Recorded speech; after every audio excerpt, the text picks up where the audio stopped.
this video lesson, I would like to demonstrate a very effective stretching protocol for the right side sternocleidomastoid, SCM. Now we're going to do this with the client supine. I have Justin supine, and notice that he is scooted way up toward the head end of the table. Whenever we want to stretch our target muscle, we simply do the opposite of its joint actions, because joint actions are concentric shortening functions and stretching a muscle is making it longer. So I take it one plane at a time, I look at the joint action in that plane, and then I simply do the opposite of that joint action. I normally look at the sagittal plane first, then the frontal plane, then the transverse plane. But for the SCM on the right side here, I'm going to first look at the frontal plane. The right side SCM does right lateral flexion. I stretch it with left lateral flexion.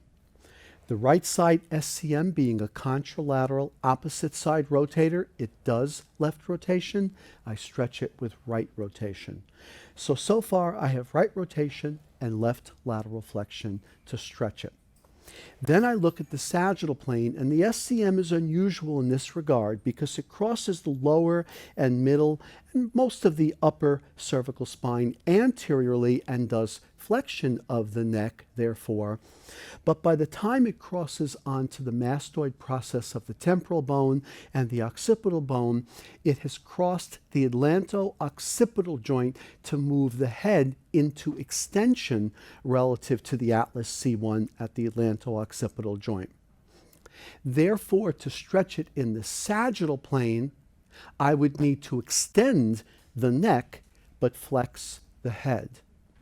Now, before I demonstrate this protocol with all three pieces together, I need to make a point that to bring the client's head down into extension toward the floor, which is what I'm going to do in a moment when I ask Justin to scoot up so his head is off the table, I need to make sure that it's safe to put him in this position.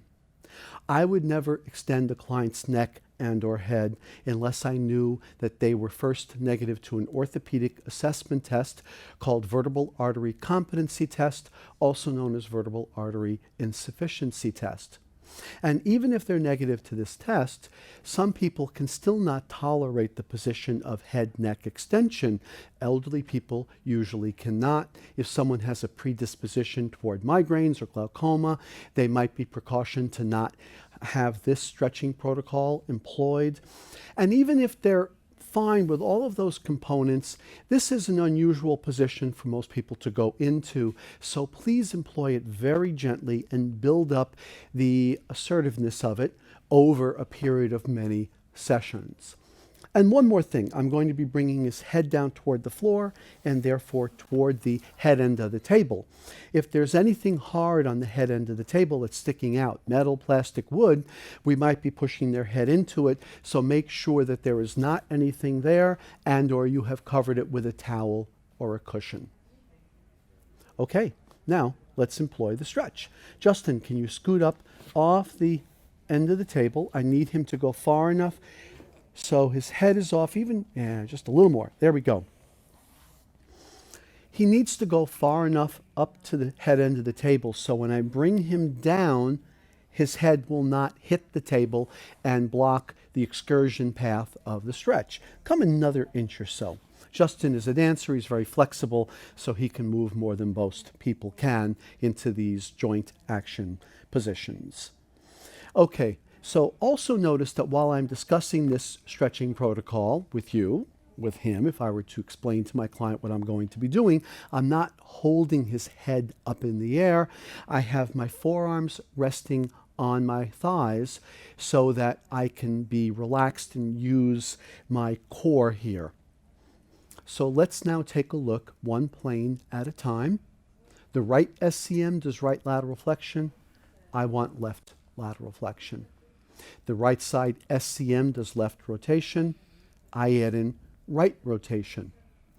The right side SCM does flexion of the lower middle neck, upper neck, so I want extension of the neck, but the SCM does extension of the head at the atlanto-occipital joint, so I need flexion of the head at the atlanto-occipital joint.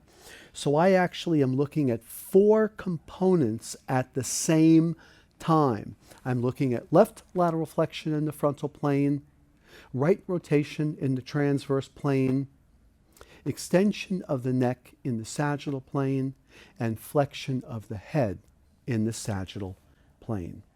And just take a breath in. And let the breath all the way out. And I tuck his chin, which is flexion of the head. I extend the neck, left lateral flexion, right ipsilateral rotation. Okay, you can scoop back down to be on the table. There we go. So that is our stretching protocol for the sternocleidomastoid on the right side of the body.